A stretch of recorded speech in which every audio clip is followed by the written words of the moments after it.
Hello and welcome. This is Kevin, also known as AWOL, and today I am making my version of the pattern we worked on yesterday, where somebody had requested this from over on Instagram. They wanted to make this one, and I was like, sounds kind of awesome. I kind of like the pattern itself, so I decided to work on it. Yeah, so I kind of got myself freaked out kind of early on when doing this, because I changed the pattern that I created for myself just a little bit, just enough that I suddenly kind of freaked out. And what I did was the last 3 rows were dark, medium, and dark again. And I put those at the beginning because the overall length of just doing the 1 repetition wasn't really long enough for me to kind of qualify as a bracelet per se. So what I did was I essentially added 3 rows to it, and at some point looking at the pattern had a complete near mental breakdown, like, no, I made a mistake, this doesn't follow, and then realized, oh yeah, I added 3 rows. Of course it tracks. It's exactly what it's supposed to be doing, just 3 more rows, which makes 6 rows in all, if you count the top and the bottom, right? Which gave it the right kind of length. So yeah, again, when it comes to the patterns that I help make for you guys, you might have to adjust it accordingly. If your string, particularly, so if let's say you're going single-stranded, right? I like to double up my floss. I like how thick it makes it. Some people prefer it to be much, much thinner, and I don't see that as a problem. I do see it as a case of there will be more knots per inch, right? So if this thing is, do I have a, I don't have a ruler. I was gonna say if I had a ruler. Oh wait, there we go. So my bracelet is about 5¼ inches of just the bracelet. Maybe a little bit more than that. It's like 13.5 cm. And there goes my ruler. Anyways, if I was single-stranded and did the same exact pattern, it would probably be 4 inches, maybe. I'm trying to guess like how much, 3.5. It would shave off a lot of it. It would be much, much smaller. And so to fix that, I would have to add more rows. Sometimes you can just make the pattern go over twice. But in this one, I think it's you would be hard pressed to get that to happen, to land right where you want it. And that's again why I work from the center and work my way out, or do things where I just can have more control over it, because I think this pattern would look really kind of silly if you matched it exactly the way I did it, but then added on some additional rows at the end. It would be off balance. There's no reason for it. This comes out looking perfect. So yeah, it's well, it's not to say you couldn't add on more rows at the end. It just would be off balance, and I think any discerning person would be like, it's okay. But you know, having some symmetry to it makes a lot of sense. And that said, I like this pattern enough. This actually went together pretty easy. Nice long rows and all that kind of stuff. That I want to actually do it again. I want to actually change some of the over and unders that are kind of going on in the bracelet itself. So yeah, we'll see if we can't come up with something kind of interesting out of this itself. And it'll give me an opportunity to show you how we can take an existing pattern, the one I made, and alter it for our own purposes. So that's going to be fun. That's probably what we'll work on tomorrow. So yay. I like when one pattern is so inspirational that you kind of want to explore it deeper and stuff. So hopefully you guys enjoy that as well. I'm pretty excited about it. So yeah, there you go. The pattern itself, oh, this didn't take that long. This was like 112 minutes, which is what, like hour and a half or something? No. Math in my head, not really good at it. Hour and 40 minutes, something like that. So it went together for as many strings as this is. It went together really quick. So it's 12 strings going to the loop or 24 strings coming down, which you would expect that to be like taking a long time, but no, worked out pretty easily. I suspect a lot of that has to do with there's a lot of great segmenting going on, as well as nice long straight rows. Those kind of tend to help make it go a lot faster. So if you're kind of comfortable with some zigzag knots, not a lot of them, but if you're kind of comfortable with that sort of thing, yeah, this could be a pattern for you.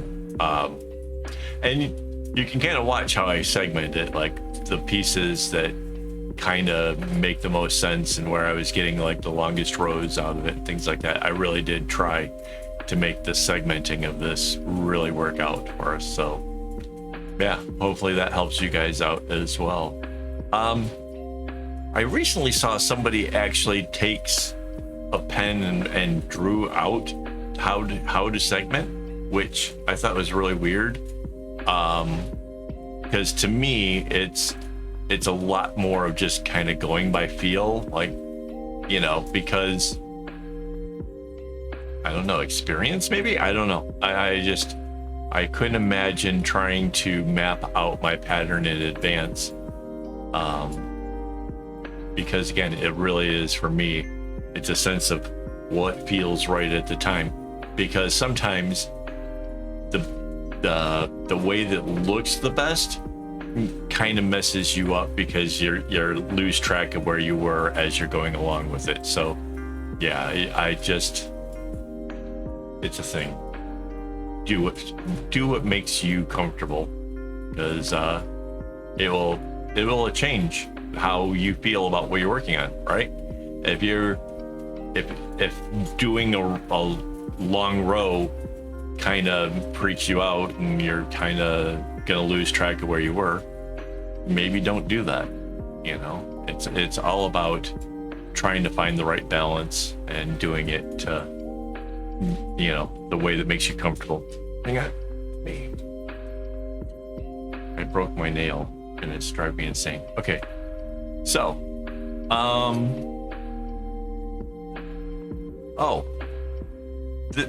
okay, so I did say that it didn't take that long.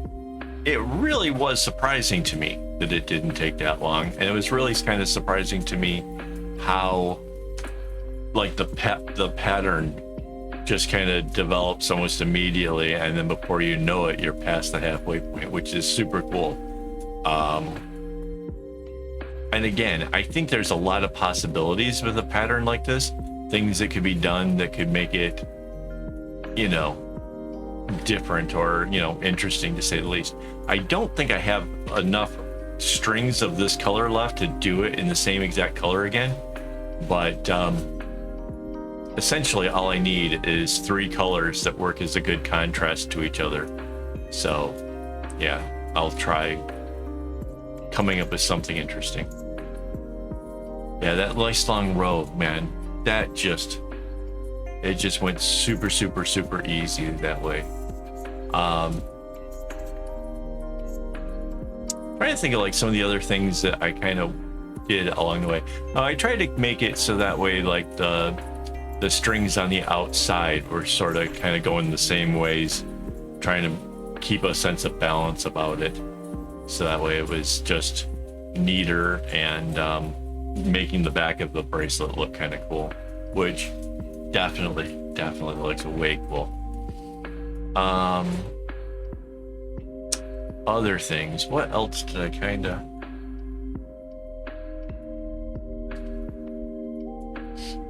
A lot of how I planned this out and worked on it was based on getting the longest rows, not having to worry about change ups and stopping and starting and stuff.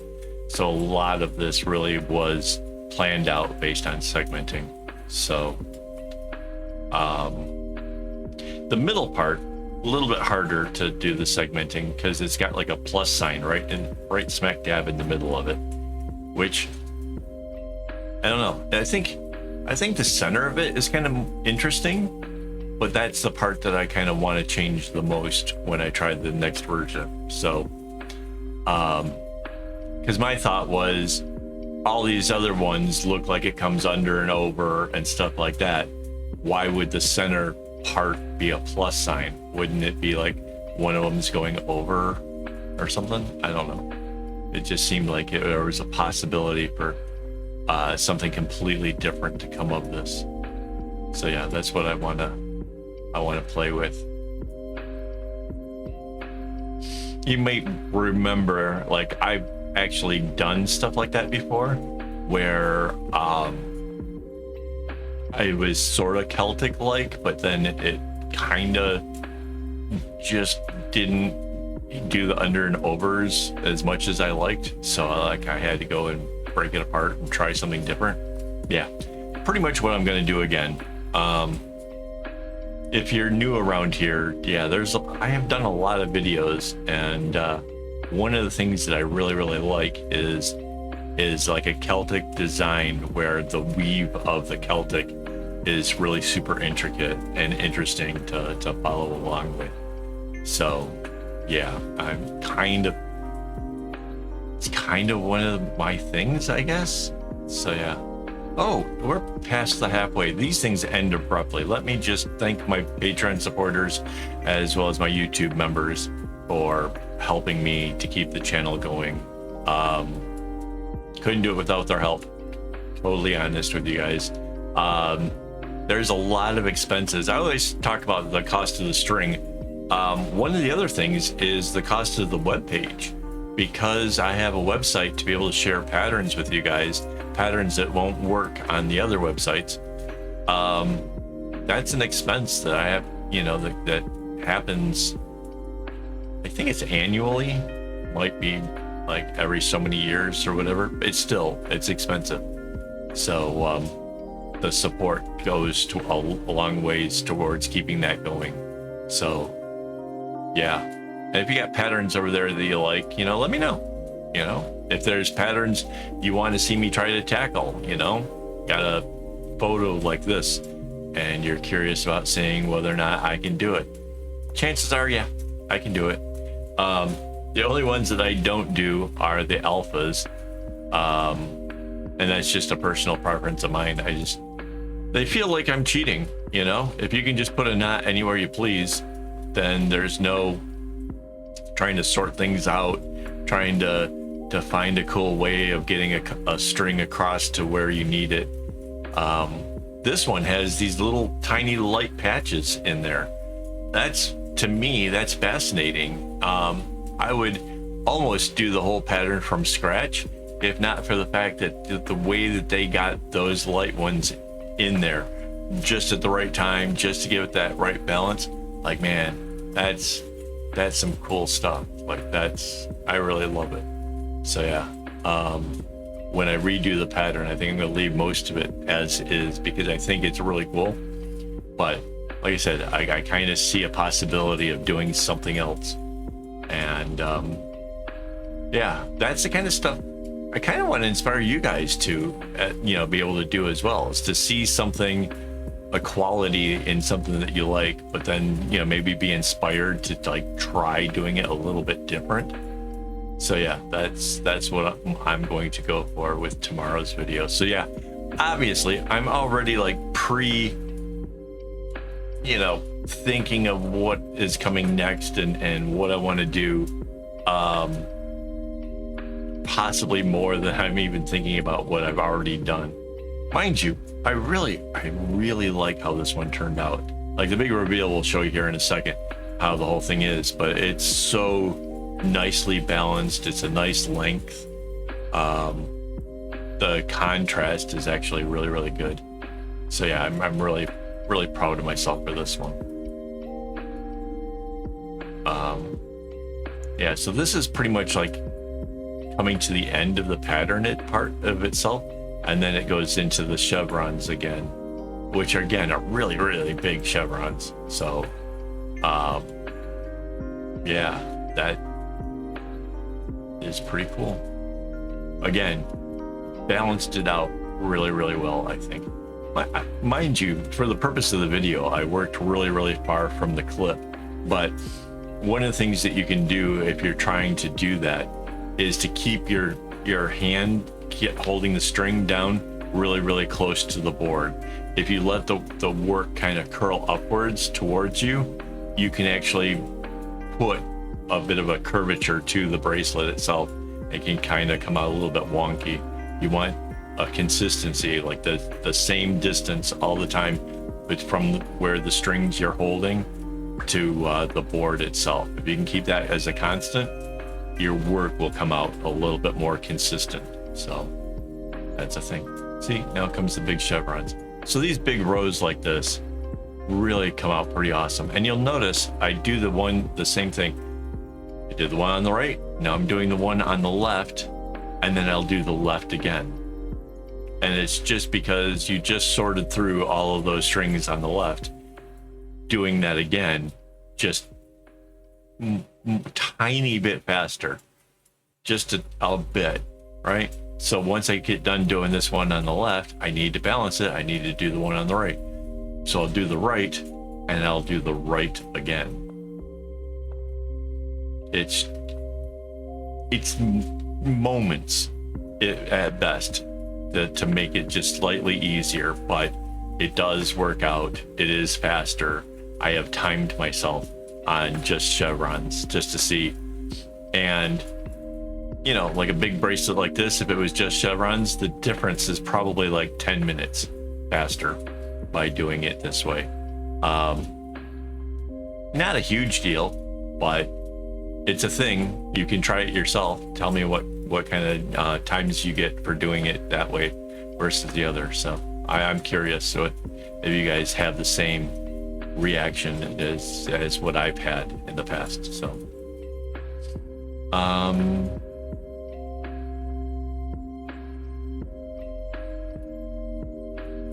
yeah, I can't think of anything else really to say. I'm suddenly at a loss for words here. I do, like I said, really, really like how this one turned out. I really hope you guys give it a try. It's a fascinating pattern. Whether you try this version or the next one, it's really up to you. Kind of hoping that the person who prompted me to make this, I hope that they have a go at it. I'm kind of eager to see what they wanted to do, because the original pattern is like twice as long, and so I'm kind of curious as to what they come up with, if they're going to change the pattern at all themselves, or if they're actually going to go for something maybe with single knots. Does it work out right for that? I don't know. I mean, I'm kind of curious to see how theirs goes. If I get a photo of it, I'll include it over on my webpage with this, just kind of let you guys see as well. So all right, guys, thank you for hanging out with me. This has been a good one, and yeah, as always, don't get your strings in a bunch.